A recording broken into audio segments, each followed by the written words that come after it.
En fait, on est venu ici après la mort de mon père, parce que ma mère avait sa sœur. La sœur de ma mère habite en Vence. On a parlé au maire de Vence en disant qu'on cherchait une grande demeure.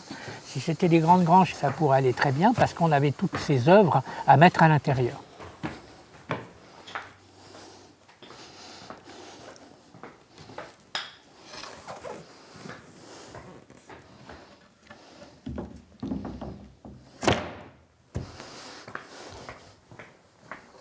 Donc on a déménagé tous les émaux qui représentent plus de 500 œuvres en tout.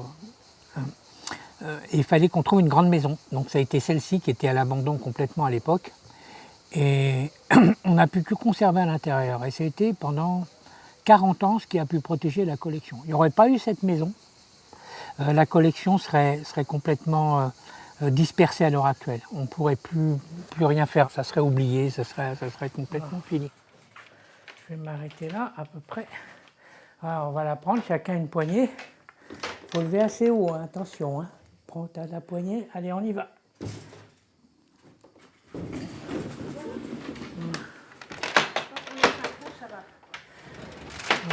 La vie avançant, au bout de 40 ans, ma mère étant décédée, on n'a plus les moyens de maintenir cette maison en état.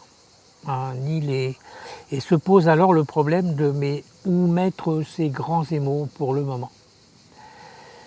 Donc j'ai décidé de fabriquer tout un tas de caisses qui ont une fonction première, c'est de leur éviter des chocs, parce que ces grandes pièces émaillées sont uniques et si elles prennent un choc, elles sont foutues, elles sont irrestaurables, on peut rien faire avec. Et cette maison va être mise en vente. Donc ces grands émaux, ça va représenter peut-être une trentaine, quarantaine de grandes caisses, vont devoir partir sur les routes, mais je ne sais pas encore où. On est en recherche de pouvoir mettre ces œuvres en sécurité. C'est surtout ça qui est important. Après, le devenir de tout cela, c'est l'avenir qui le dira et c'est la raison pour laquelle vous êtes là. Pour essayer de nous aider à demander à ce qu'on se préoccupe de cette œuvre.